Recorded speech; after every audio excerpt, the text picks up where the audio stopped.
Boy, does it feel so good to be able to do that. Yo, what's up, world? Welcome back to the channel. APWSPORTS signing in, and welcome back to another episode of Chicago Bears Weekly.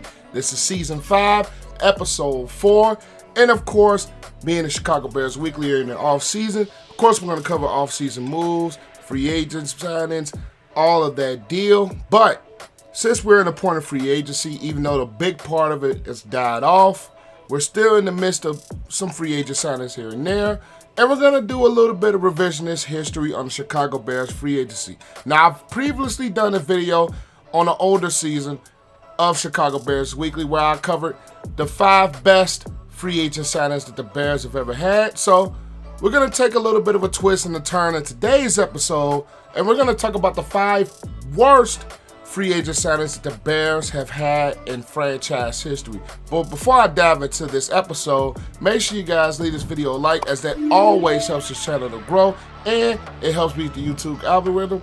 And if you are a first-time viewer and you enjoy content like this, make sure you click that subscribe button and notification bell so you will not miss any of the videos that I post on this channel. But let's just dive right into this episode. Without further ado, let's dive into it. I'm striving to get rich. That's why I almost went 2 years without buying shoes and fits. Things change now. My mom hearing me with my music and she look a little prouder. Now, the Bears have had a little bit of a quiet period, but they did manage to maintain 3 free agents. And the first one I want to talk about is Matthew Adams, a linebacker from the Indianapolis Colts. Linebacker who's a hard-hitting, solid piece that can be a very good player in the middle of this Bears defense. He has some familiarity with Matt Eberflus, with his time with the defensive coordinator with the Indianapolis Colts. So they bring another Colt holdover to this Bears roster to help bring some depth and some productivity to this Bears defense, which lost quite a few pieces in that linebacker room. And they add another one in Matthew Adams, who's a hard-hitting physical linebacker that can use in the middle of this defense. So that is another good signing for the Bears that is not a top-tier free agent, but another guy that adds depth to the Chicago Bears roster.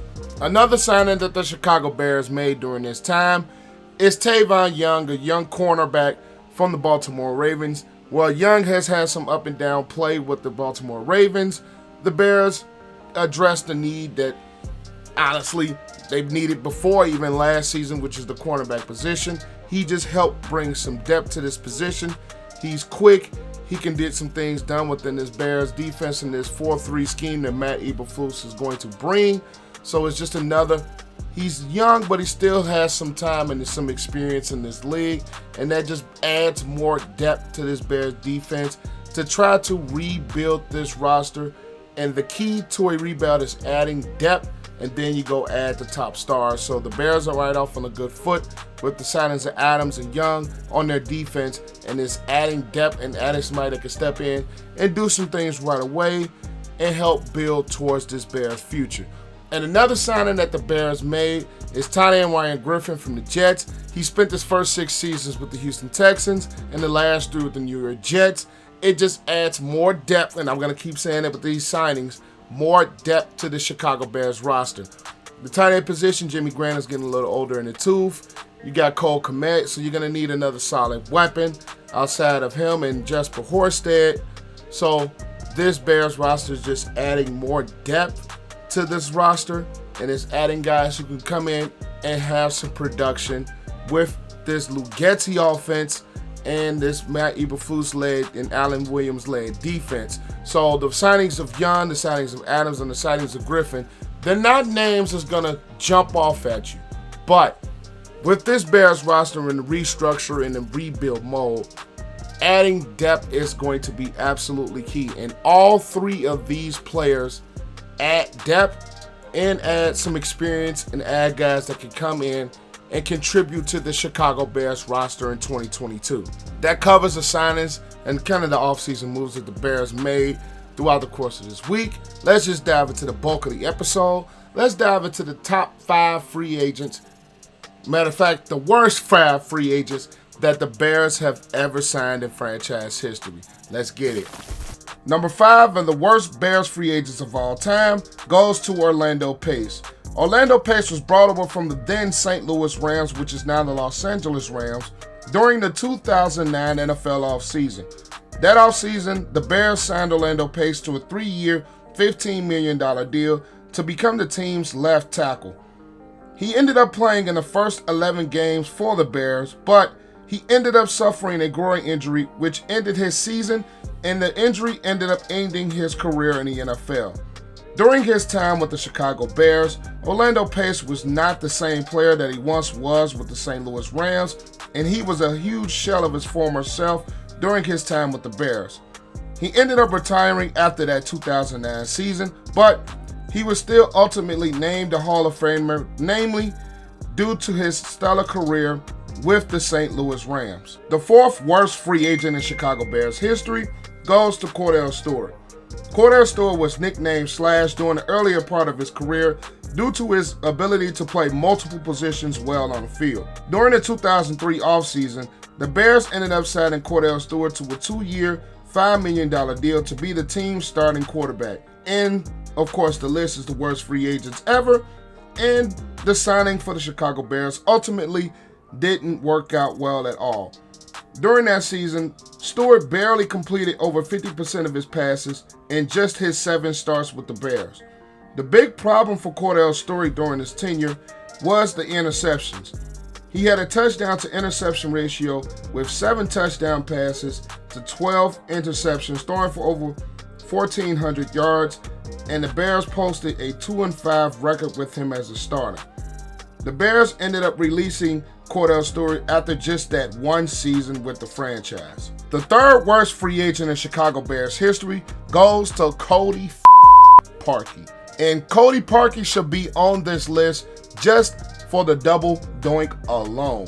In the 2018 offseason, the Bears ended up signing him to a 4-year, $15 million deal in hopes that he can be the long-term solution at the kicker position after the releasing of Robbie Gould in 2016, and the Bears have been shuffling through kickers throughout that time. Parkey was solid during his stints with the Eagles, the Browns, and the Dolphins, but he only made 76.7% of his kicks during the season with the Bears, including hitting 4 goal posts in a single game versus the Detroit Lions in Week 10. And we all know what happened after that in the playoffs, the damn double doink.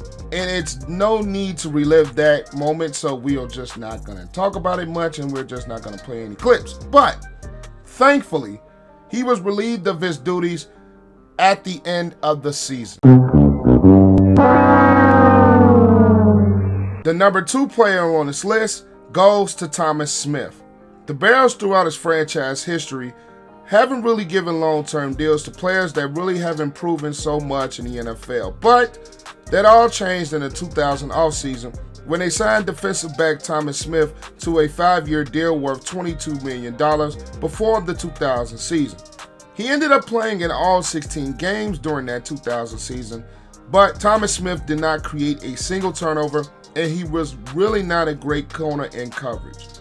He ended up being released during the 2001 training camp, with the Bears ended up eating the rest of that contract. The worst free agency signing in Chicago Bears history is Mike Glennon. During the 2017 offseason, Mike Glennon was brought in to be the replacement for longtime Bears quarterback Jay Cutler, when the Bears ended up signing Glennon to a 3-year, $45 million deal, which guaranteed him $18.5 million. When Glennon was brought in to be the Bears quarterback, he posted a record of 5-13 as a starter in the league with his time previously with the Tampa Bay Buccaneers. The organization still had hope that Glennon could be the quarterback answer for the Bears' future. Even though the Bears ended up signing Mike Glennon to that deal, they still moved up to the number 2 overall pick to select Mitchell Trubisky. Now, I have a video on this channel that covers that entirety of the 2017 offseason. I will leave that in the cards and in the description below, and I will leave it at the cards at the end of this video. But during the 2017 season, Mike Glennon ended up starting only 4 games for the Bears, winning only 1 of those starts before being replaced by the drafted Mitchell Trubisky. During Mike Glennon's time, he threw for over 800 yards with only 4 touchdowns to 5 interceptions. He was released by the Bears after the 2017 season to make way for Mitchell Trubisky to be the quarterback of the Chicago Bears' future. That is going to do it for this week's episode of Chicago Bears Weekly. Make sure you guys leave this video a like, as that always helps this channel to grow. Comment your thoughts down below. And as always, if you have gotten to this point and you're not subscribed, first of all, I don't know why you're not subscribed, but click that subscribe button and the notification bell so you will not miss a single video that I post on this channel. That is going to do it for Season 5, Episode 4 of the Chicago Bears Weekly. I am APW Sports signing out. Make sure you guys stay safe out there. Have a great and excellent day, and I'll catch you guys in the next video. Peace.